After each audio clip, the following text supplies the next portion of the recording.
If Mike Dunleavy or someone else in the front office asked you, if you believe that Steph, Clay, and Draymond are capable of making another championship run, what would you tell them? I would say I believe they can. These guys are all still really damn good players. So hopefully we can re-sign Clay. Draymond and Steph are both under contract. So we're gonna roll it back next year. Could never see myself, not with those two guys.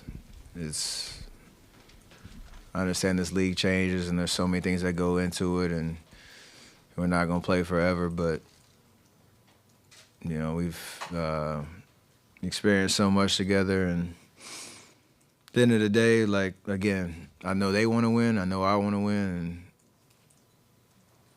that's all I'm worried about.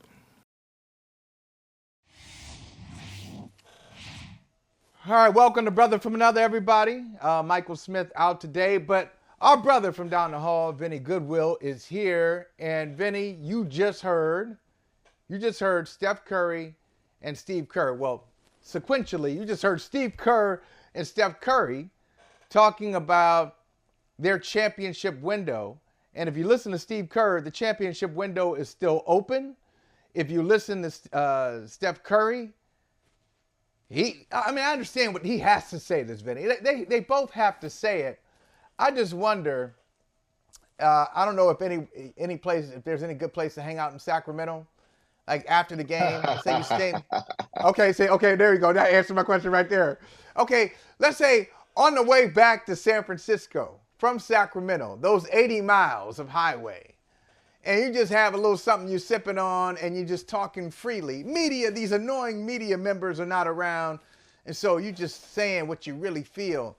Do you think, Vinnie Goodwill, that Steve Kerr and Steph Curry would say the same things privately that they said publicly last night? No. I think they'd say the same things. It's just one of those parenthetical answers. He said, can the three of those guys win together? Sure, but what roles do those three guys have? Klay Thompson is no longer a high-level starter for a team with championship aspirations. He is a high-level bench player who can get hot in a pinch and give you 30 minutes and be a spot starter if you have real championship aspirations. Draymond Green is another case. That's an interesting guy. That's one of the most unique players in NBA history. So I think you kind of put him to the side a little bit because you look at his behavior. When you look at his behavior, if he doesn't, swing wildly, if he doesn't put Rudy Gobert in the $1 Million Dream sleeper hold, you know what I mean? The Warriors probably, and I hesitate when I say this. I think you understand when I say this. The Warriors are probably in a better spot than 46 wins. But usually teams go through peaks and valleys. And because the Warriors knew that they didn't have any measure of error to play with, they held one of the top 7 records post-January 31st. But they knew going into that period that we got this ground to make up because of everything that's happened with Draymond. If they don't have that ground to make up, do they cruise a little bit more and then slip a little bit down the stretch? I think they were right where they needed to be. But I think this is a game like last night, Michael, was a great mirror. You ever know what it's like to have somebody put a mirror to your face and you don't like what you see?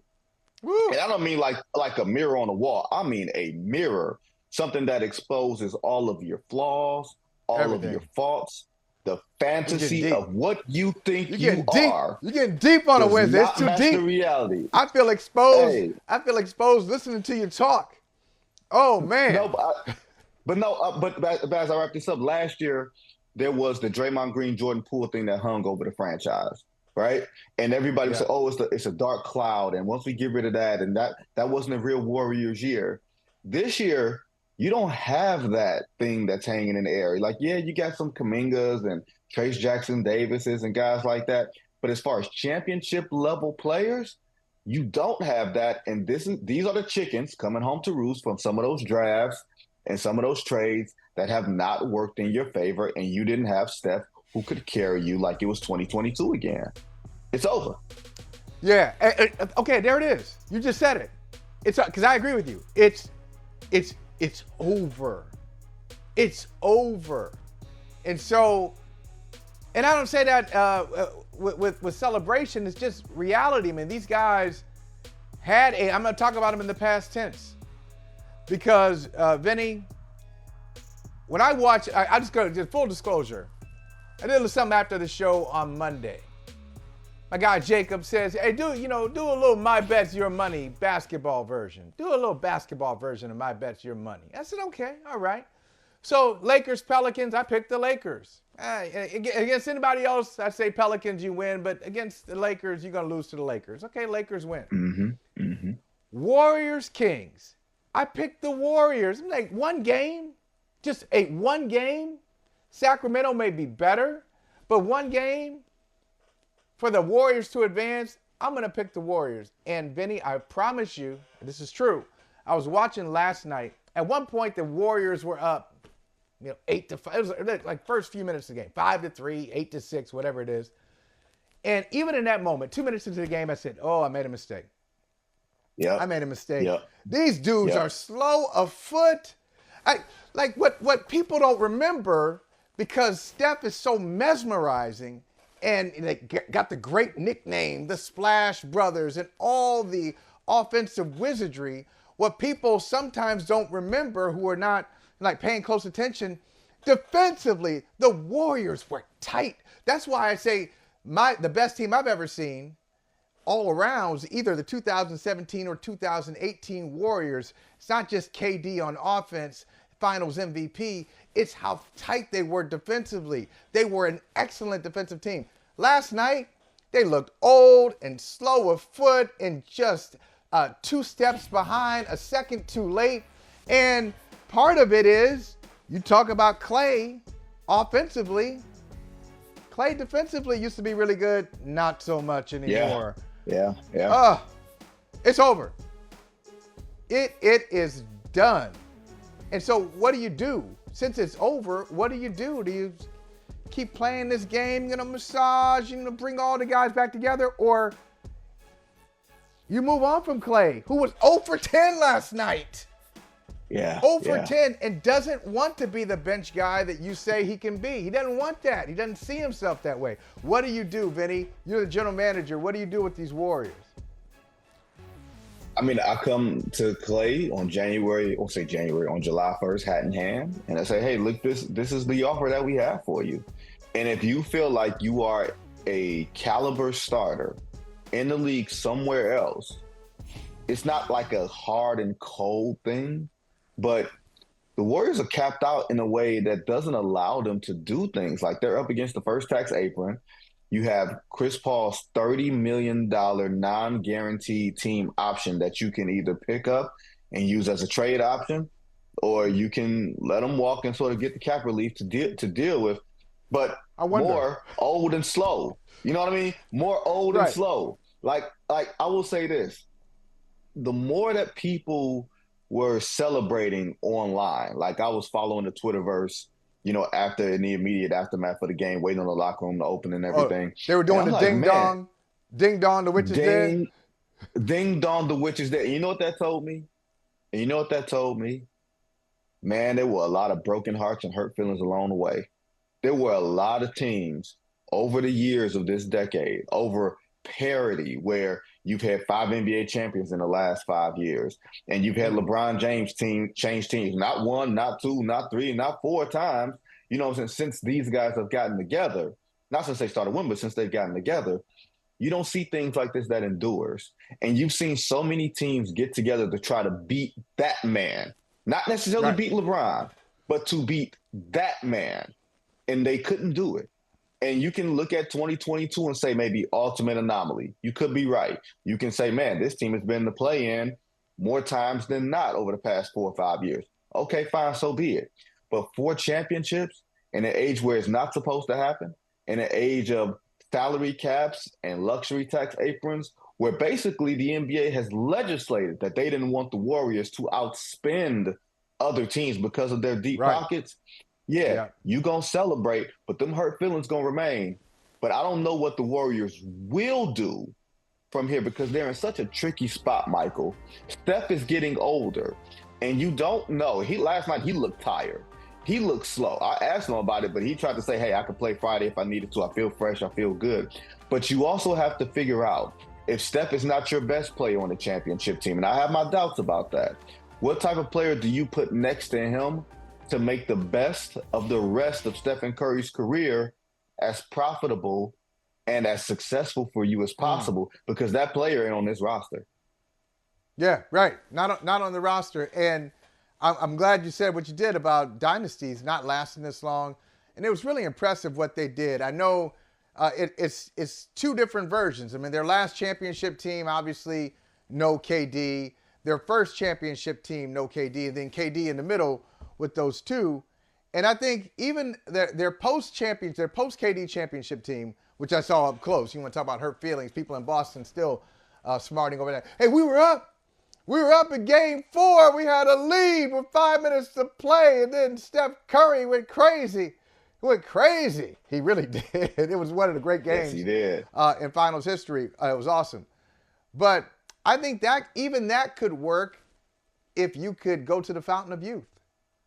Like the formula works. The problem is age. So yeah. Steph Curry, I think Steph Curry is in a ageless, he's kind of like in some hyperbaric chamber. Something's going on. He's Benjamin Button. You think so? Okay, he's good. I do. You think so? I do. I don't think I don't see the age showing up on Steph Curry. I don't. You see it? Oh yeah, I saw it. I think I saw it in the last month or so. Yeah. You look at it, you look Is at that his numbers. age? Is that age? Or is that the coach not necessarily deploying the roster the way the roster needs to be deployed? Perhaps? Maybe is it relying too much on Steph? Oh, yeah, but yeah, all those things point to age. All those things are code for age. The coach trying to save your body. You're not being able to overcome roster deficiencies. We've seen Steph do that earlier points in his career.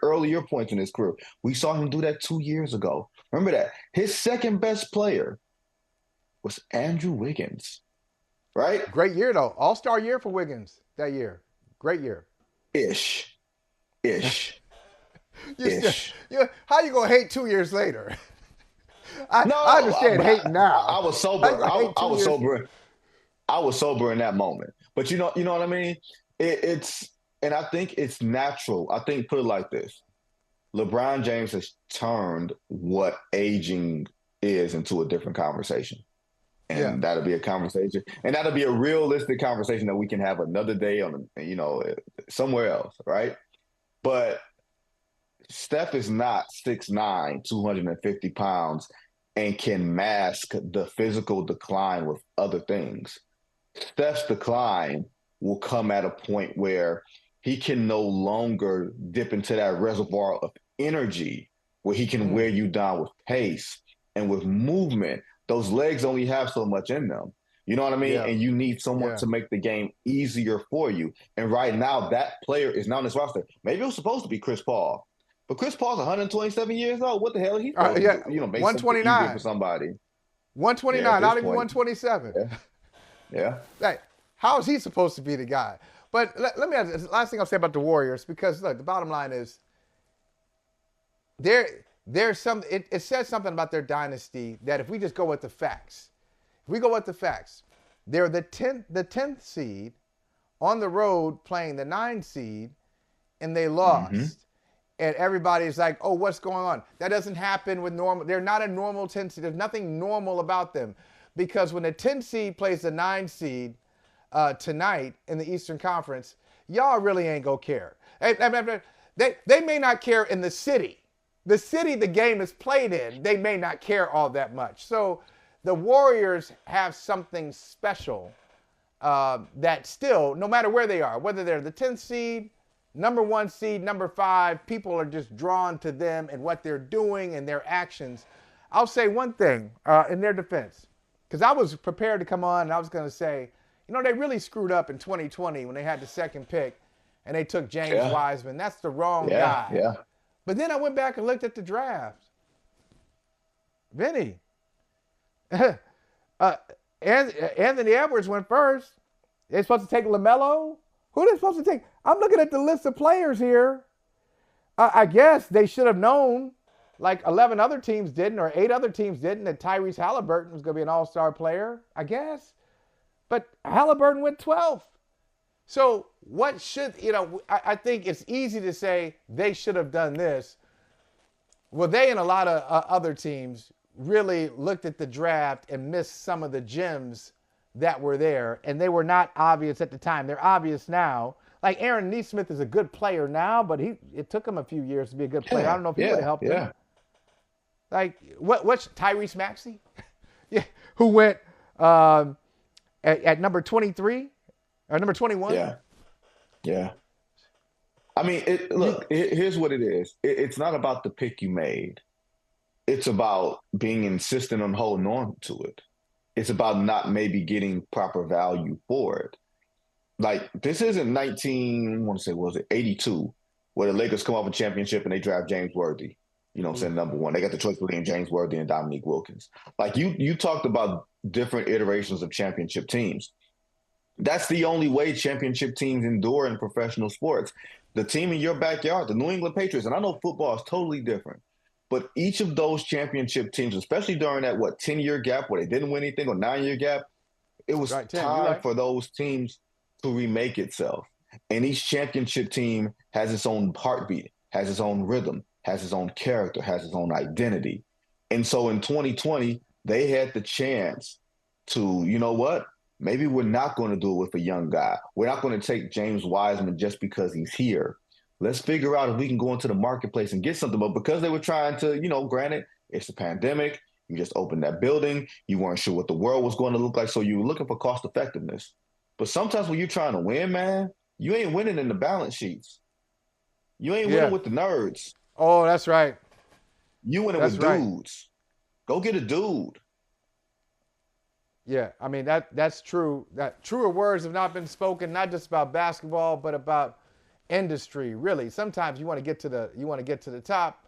It's not always the most cost-effective way won't get you there. You're gonna have to put some chips in there to really get to where you're trying to go. Now, you mentioned this guy earlier, because we'll be paying attention to the Warriors. This will not be our last Warriors conversation over the summer, but. You mentioned another guy. You mentioned LeBron James and how at almost 40 years old, the guy is playing at an all-NBA level when he's out there. Now, I don't know how you view it when you're putting together your all-NBA team. Do you look at it and say, okay, I'm going to go with the most talented guy, even if he played fewer games than somebody who's less talented, but hey, they've been out there for 70. They played 78 games. I can't give it to this guy when he's there. He's great, but production is a part, or availability is a part of my vote. I don't know. Right. But LeBron James and the LA Lakers advanced to take on the Denver Nuggets, and I wouldn't say they looked great. They did what they had to do. They had an 18-point lead at one point, Vinny. Zion Williamson was giving them the business, but not enough, because down the stretch, he tightened up. He had to leave the game. I look at the Lakers. Look, I give them credit for securing the 7 seed, and I give LeBron credit for the way he has kept himself in fantastic shape and playing at a high level. Beyond that, I don't know if this story has more chapters in it this summer. What do you think? We've seen how this movie ends, right? This spring, right? Yeah. We've seen how this movie ends, and you hear? Do you hear that sound, Michael? It's a horn blowing. It's a beep going. It's a limo outside of Anthony Davis's house. Nikola Jokic, compliments of Nikola Jokic. You know what happens when they send a limo for you? Why? You know what happens when they send a limo for you? Make sure you get your ass to the arena on time. I'm wearing you out. That's what that is.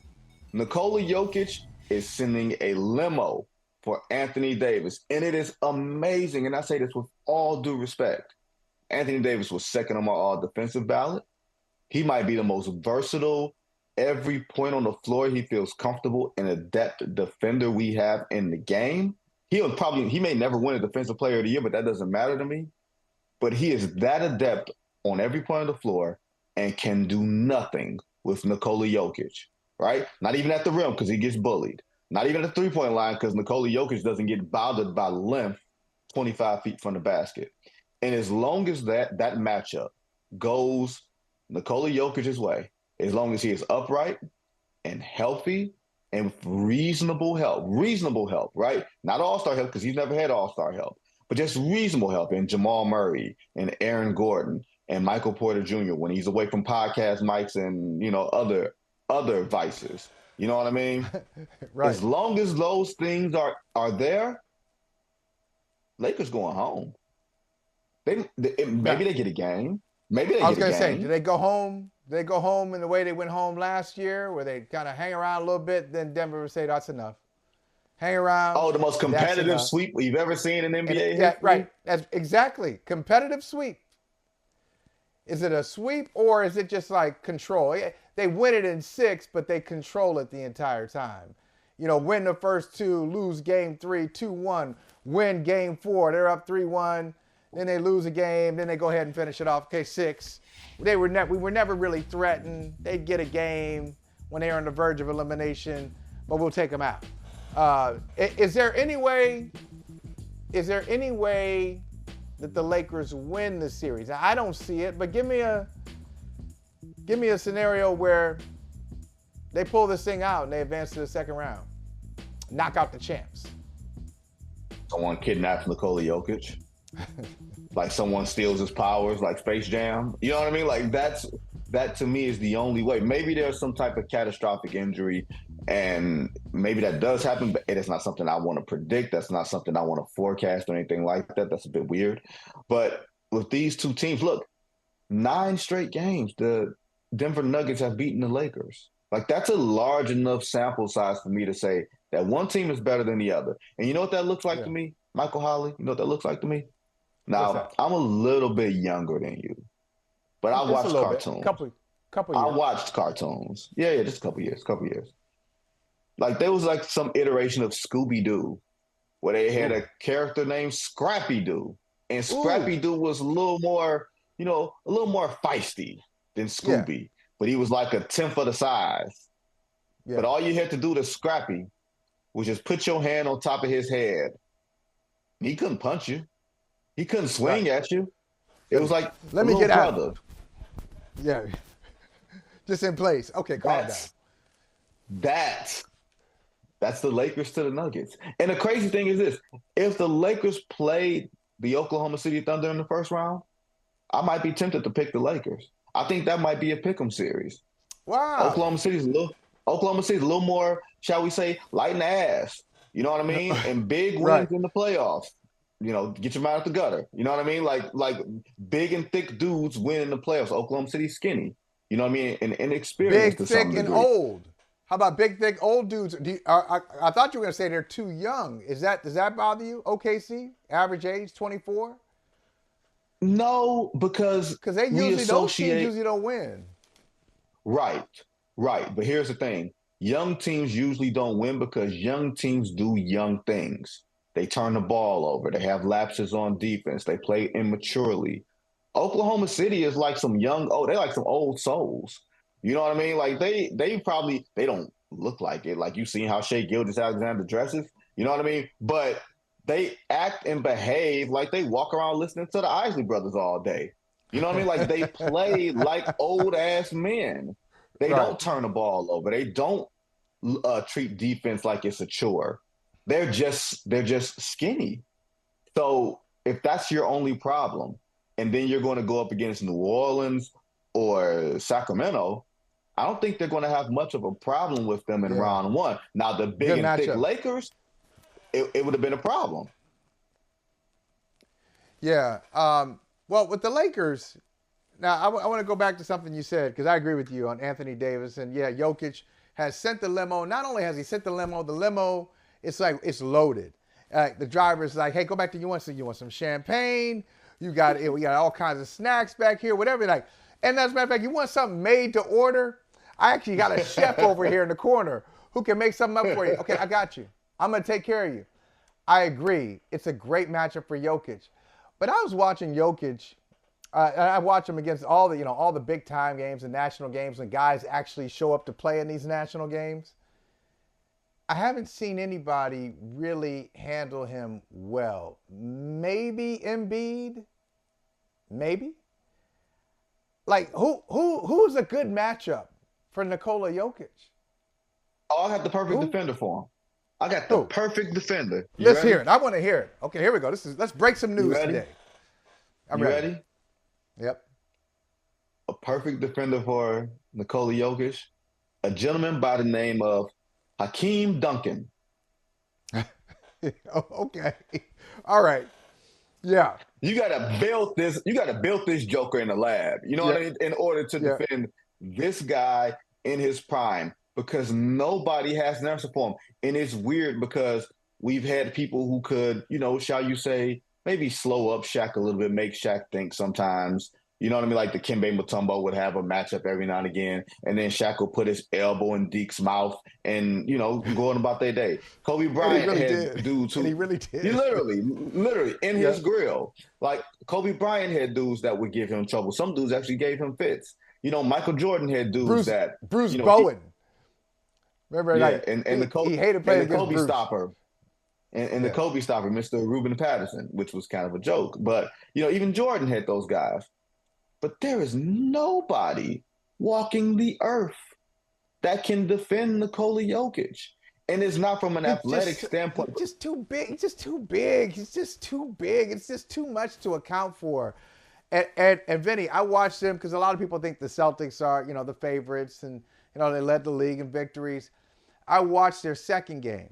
So the second time they played Denver, out in Denver. And so, hey, Porzingis is there. And then after like a few minutes, I'm like, oh, no. Porzingis has length. Oh, he ain't got nothing. He got nothing for Jokic. And they put Al Horford on him a little bit. Horford could, had some, doesn't have the length, but the, defensive principles. You know who really did the best job on him? Xavier Tillman. Yeah. Okay. I mean, I don't know what to do. That's not going to be an event. Nobody gets a check mark there. Jokic versus anybody, nobody gets a check mark. I know Draymond tried last year, a couple years ago. But you know what it is? If you compare Nikola Jokic not to basketball players, but to old-time heavyweight boxers, right? Like George Foreman, not the George Foreman of the George Foreman grill, but the George Foreman that was chopping people down. He takes your legs. Like if you're big and strong and all that, maybe Dwight Howard in Dwight Howard's prime, because Dwight was like, there was a physical strength to him and there was almost like a girth to him to some degree, where Dwight could be able to handle, being able to have Jokic put him under the rim. But Jokic as a boxer, he's one of those dudes that he gonna keep chopping you and chopping you. Next thing you know, it's round 8, and them legs is spaghetti. You got nothing left. And because Jokic doesn't have like the Adonis body and the diet and everything else, he just gonna keep kicking it how he kicking it. You're gonna wear down before he wears down. It's a physical battle. It's a mental battle, and that's why I hate to say it, Boston. If Boston makes it to the finals, and I don't think that's necessarily one of those things that is a foregone conclusion. But if Boston makes it to the finals, I like that. There's a limo with 2 people's names in it, because there's room for 2 in the limo. For Porzingis, you can bring your skinny ass. I was going to say skinny. You can bring your skinny ass. Yeah, that's right. That's right. You can bring everybody along. With Boston, that the bulk in the middle, they don't have necessarily bulk. They have length, but it doesn't really matter with Jokic. All right, but that being said, what do you like about, not necessarily the matchup, Lakers-Nuggets matchup, what do you like about the Lakers, if anything? Is it LeBron? Is it D'Angelo Russell? Is it the reemergence of Anthony Davis? Because we know his skills, but for a while we just couldn't see him. He was so absent Right. that we just kind of forgot how dominant he could be. What is it about the Lakers that you like as you look at them now? Well, I am a left-handed streaky shooter back when I played. You know what I mean? Back when even limbos was getting sent for me back in the day. You know what I mean? Like people were sending limbos to me every now and again, and I had to go and eat that 40, right? But D'Angelo Russell, I think he's one of those guys that is so maligned because of what he's not. He's so maligned because, you know, maybe you take advantage of him defensively, but he makes that thing go from a shooting standpoint. When you think about what the Lakers are trying to be, they don't take a lot of threes. But when D'Angelo Russell gets hot, it adds a dimension to them. It frees up space for Anthony Davis inside. It frees up space for LeBron to not have to see the extra help side defender when he's barreling down a lane. Because LeBron, I'll tell you this, I don't know if you saw this last night. Man, LeBron looked old at points yesterday. He looked, I won't say slow at times, but he looked like he didn't have the burst and the explosion. And maybe that's the 82-game season. You know what I mean? Getting to him, he's 39 years old. He's going to be 40. It's the hairline. It's the hairline. It's the hairline. It's the hairline. That's all. What hairline? Well, it's the stuff. It's the stuff up top. Look, I'm such an expert at this, Vinny. I could just tell. I should go on tour, and just. Would you tell him to go? Would you tell him to come home? Would you tell him to let it go? That's right. And meet with groups of men who are holding on. I would meet with them because I see it, and they're doing this little thing, man. Because the young dudes got a lot of resources now, and it looks good. I'm jealous of them. Yeah, I'm jealous. Yeah, they do. They've got. Yeah, they do. Even like the young dudes who are getting they get the cut, and then they get the little dye in front. They get the Beijing. Oh, it's tight, and you might get a little razor on them, make it a little tighter. Woo! It's good. But these old dudes out here. Steve Harvey. That's that Steve Harvey lineup that we all thought was real. Hey, listen, don't get Cat Williams started. Don't get Cat Williams started on that one. We thought that was it. It was a wig. Anyway. It was a wig. But the old dudes, Vinny, need to let it go. I see them all across America. They need to let it go. So LeBron is one of them. Doc Rivers. I saw Doc Rivers doing an interview. Doc, stop it. Stop. They get a little bit on the side. There's a little bit of content on the side, a little bit of content. Mm-hmm. Mm-hmm. Then up top, they don't understand how powerful these 4K cameras are these days out here. They don't understand how powerful the camera. It looks ridiculous. It's just a little bit of stubble up there. The problem with Doc is he has a hairline. And they try to color it.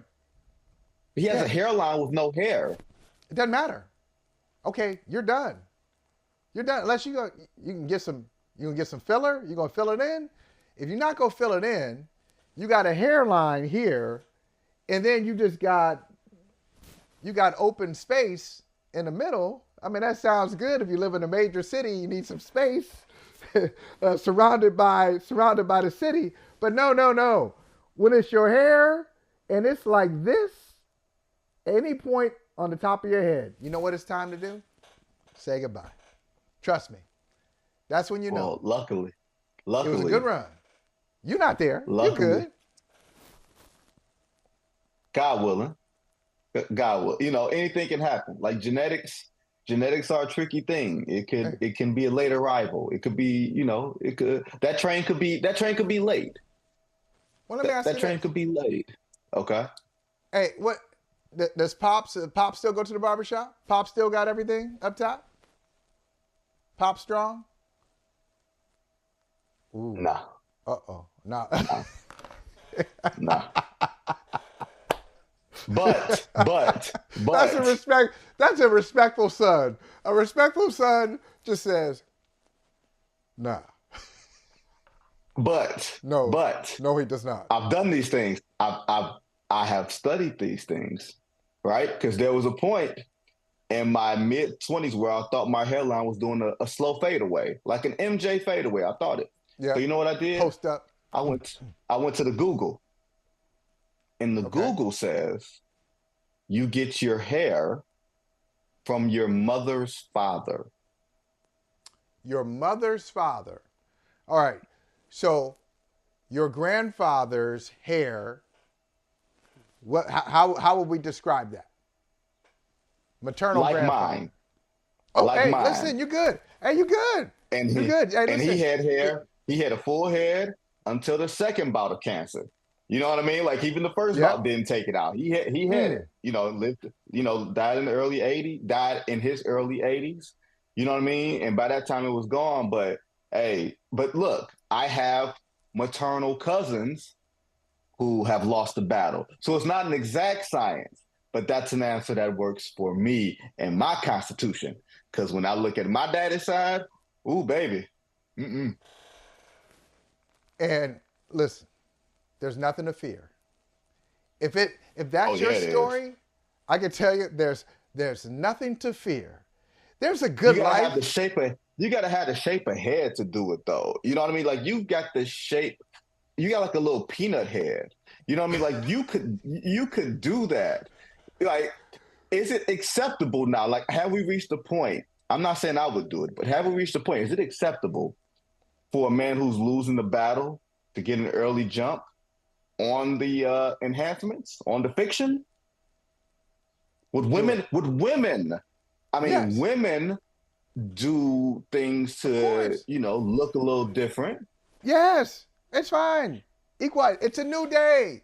Equal. If you want to do that, I'm saying if you want to do that, go ahead and do it. So I'm not telling LeBron and Doc. You want to do the Steve Harvey? Can you imagine LeBron with the Steve Harvey wig or Doc hilarious. with it? That would be great. Hilarious. You want to go ahead and do that? Go ahead. Go for it. Go for it. But don't be here in the middle. Don't be here indecisive. Either go for that or come on home. All right, speaking of come on home, let's take a break. We already mentioned Doc. On the other side, I want to talk about Doc and the most dismissed, overlooked 3 seed in recent memory with the Milwaukee Bucks. We talk about them like they're a 10 seed. Now, there's something going on with Milwaukee. There's an elephant in the room that we will discuss. And I just want to talk about that. I want to talk about the absence of said elephant. And I want to talk about legacy. I know legacy is a little too early, but something like that. Legacy is not the right word, but maybe perspective. Reputation is the word. Yes. Has it shifted? Has your perspective on this player shifted? We'll talk about that one, brother, from another returns. We're going to get this hair thing right.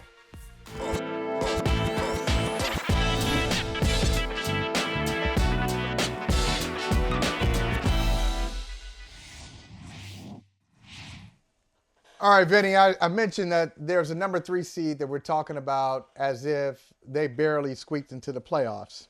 And I know the Milwaukee Bucks had their issues during the season. And as they had their issues, we talked about them despite what their record was. So this is a team, Vinny, that fired its coach, even though they were near the top of the Eastern Conference. They fired Adrian Griffin. And we're like, the Bucks have issues. Yeah, they do, but look at their record. After the All-Star break, they start to win some games, and then they have some meltdowns. They lack consistency. The Bucks have issues, but yeah, look at that record. And they still have Giannis. And then, speaking of Giannis against the Celtics just kind of goes down in a game that they were winning easily. Just goes down, is helped off the floor. Sure did look like the Achilles. It looked like a season-ending injury. And and I say this very carefully, according to the Bucks, Giannis dodged a major injury, yet he's not available. They're not planning for him to be available at the beginning of this series. Now, you said you've seen this movie before in different contexts. I've seen this movie before, Vinny, when it comes to Doc Rivers and an injured star.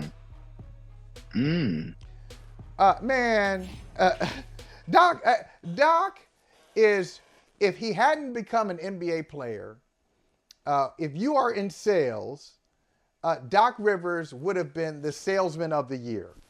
He would have topped. He would be the top salesman in your company. Yes, he would. I'm sorry. You're great. You're great at what you do, but Doc would be better.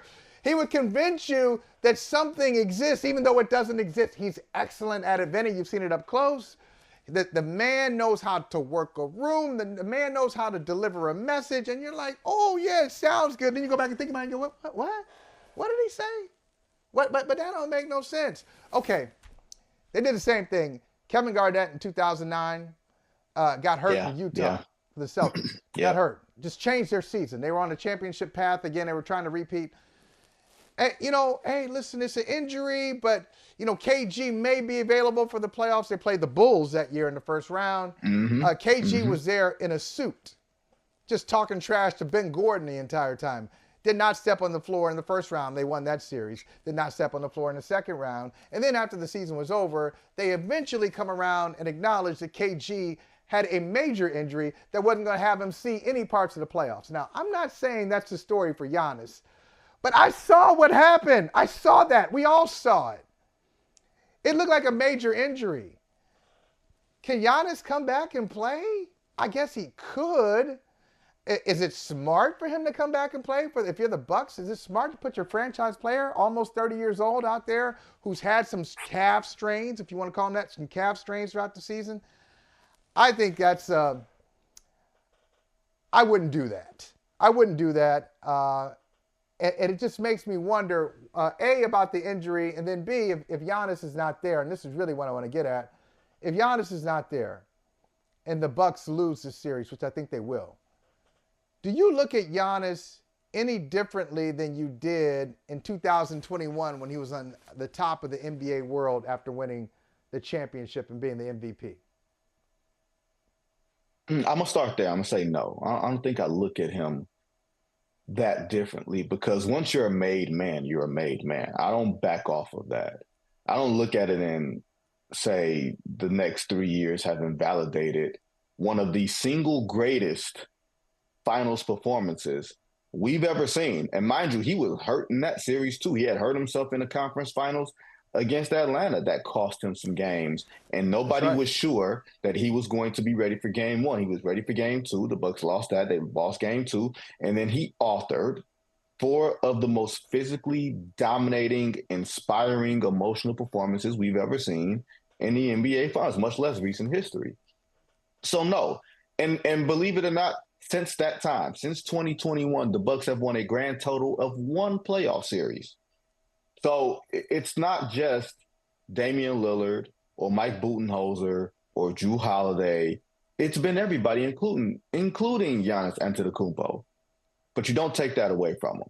Now, what I will say is, because of the style in which Giannis plays, because he's so forceful, because he's so end-to-end, have we seen the best of him?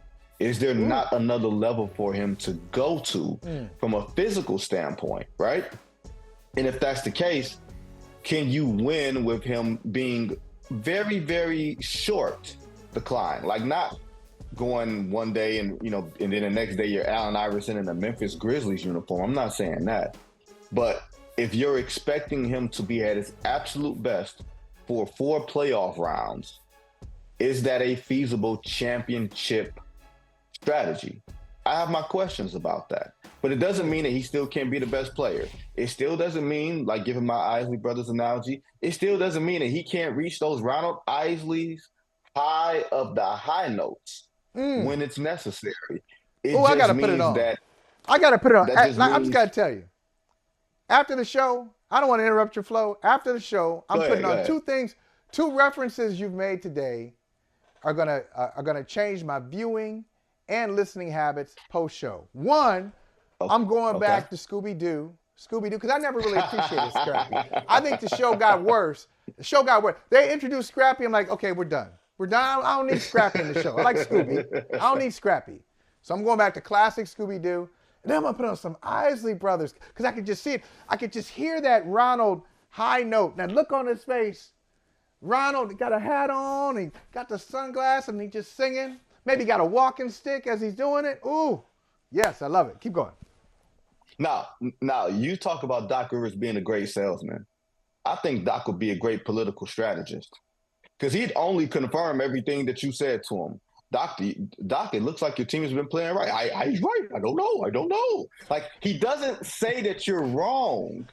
He confirms what you say, and then he diverts the conversation somewhere else. Like, he should literally be standing on the with the White House seal behind him, answering questions from the press, because you will feel both so validated and parallelly, like, what did he just say? Yeah, right. You go to your notes. That's a gift. You'll transcribe it. It is. You go to and by the way, he'll say it and he'll know your name too. Hey, Vinny, that's a good point. Hey, Lisa, that's right. Absolutely. Hey, Michael, that's good to see you again. Hey, how's everything? How's the family? Hey, last time I saw you, you were doing that thing. You ever buy that car? You buy that house? Okay. and you got the whole thing going, and then you go to your transcript and you're like, what? He ain't say a damn thing. So I think, what is he going to say? What is he going to say, and what would we say about him? All right, Giannis, a fair point about Giannis. Man, the man did that thing in Game 6, 50 points in Game 6. You can't take it away from him. But Doc, it's been a long time. He didn't win a championship in 2021. He last won a championship 16 years ago. And a lot of dust on take that. over. A lot of dust. Take over. A lot of dust on them banners. Yeah, that's right. Take over the Bucks, and they lose in the first round. What are we saying about Doc? What's the story about Doc his fault. and the Bucks? That's the crazy thing. It's not his fault. We're going to say that? No, we're not going to say that. We're not going to say that because it's very easy to blame, 3-1 Doc. You know what happens when Doc gets a 3-1 lead? He's going to blow it. This is the year that this is the year more than maybe even the Orlando year, where he had the 8th seeded Orlando Magic and they had a 3-1 lead against the Detroit Pistons in a series that they never should have won to begin with. People are going to say the Milwaukee Bucks had a 31-15 record with Adrian Griffin, and they fired him anyway. If they fire you when you're 31-15, the alarms are blaring.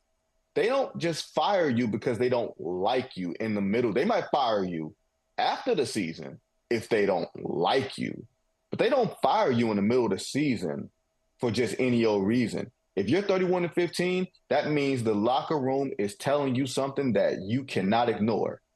And then if you bring in Doc Rivers and you wind up having a tougher schedule, the injuries hit, your personnel becomes more exposed. Think about this.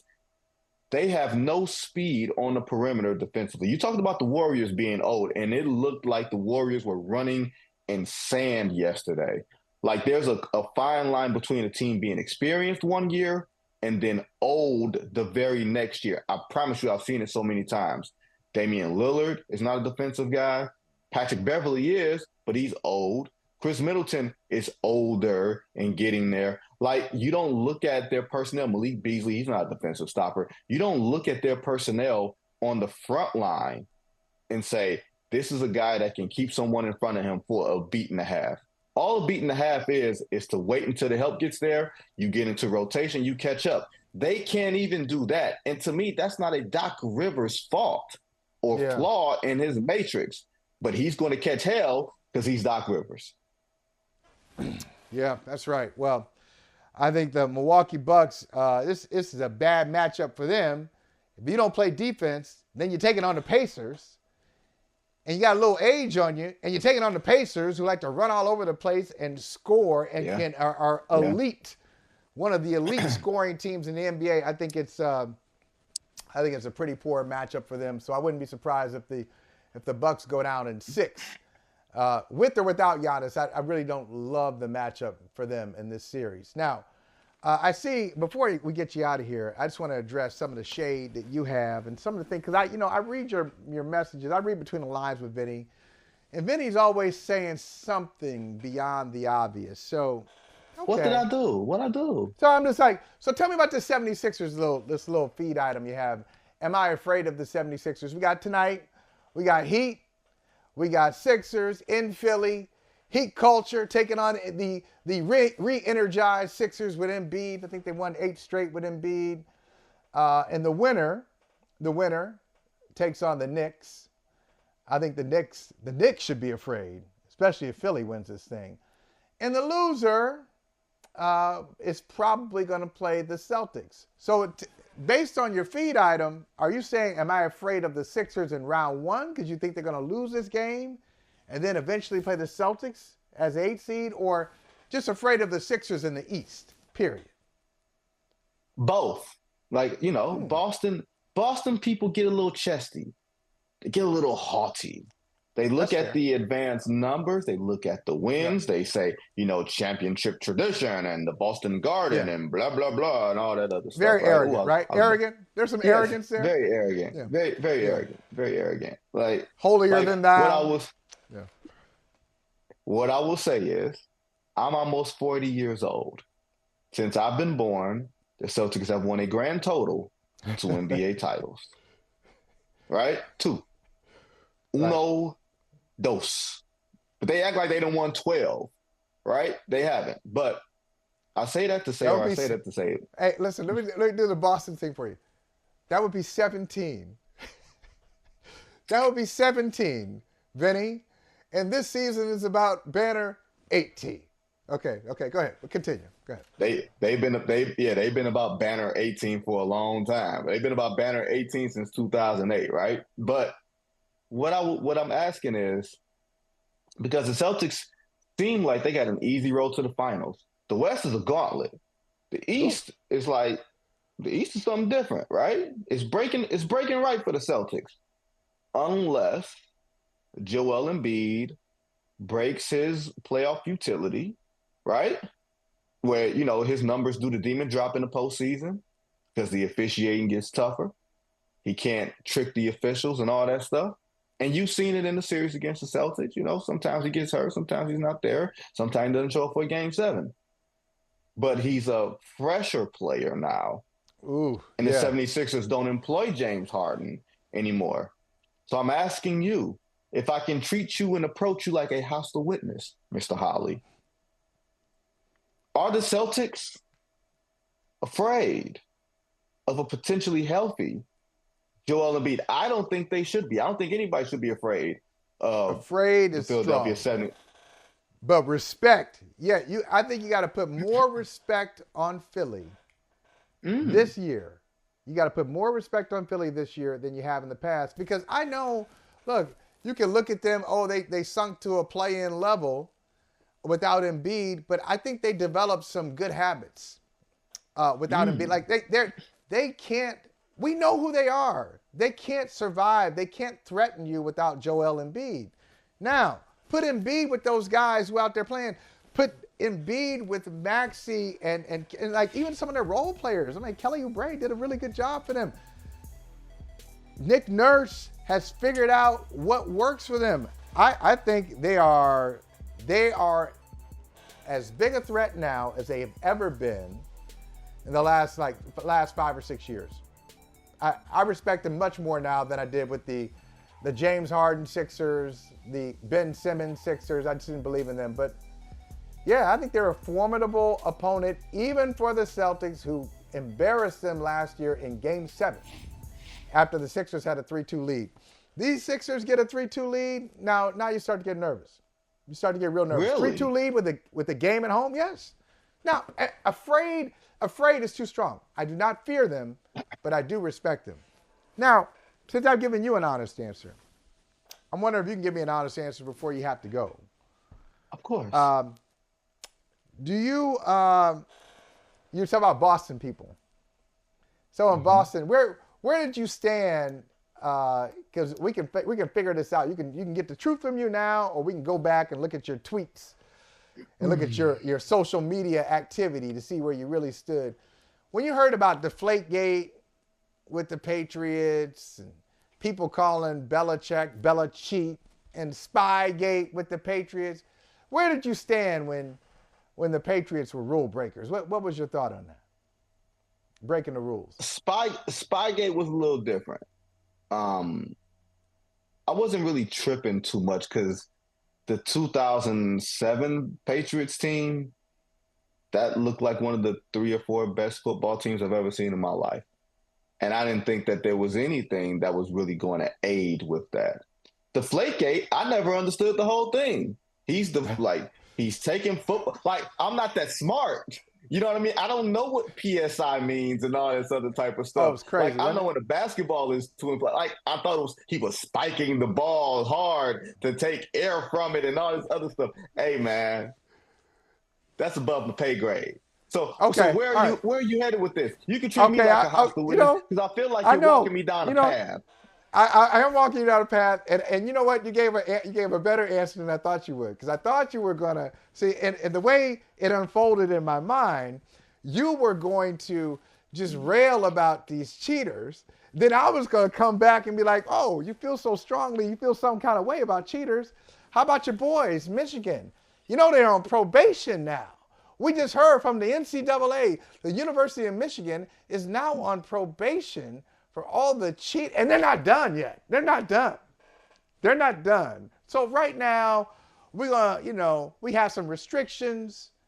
The NCAA is watching them, but there's more penalties and more decisions to put out from the NCAA. And Jim Harbaugh, who left town, who left you in Ann Arbor.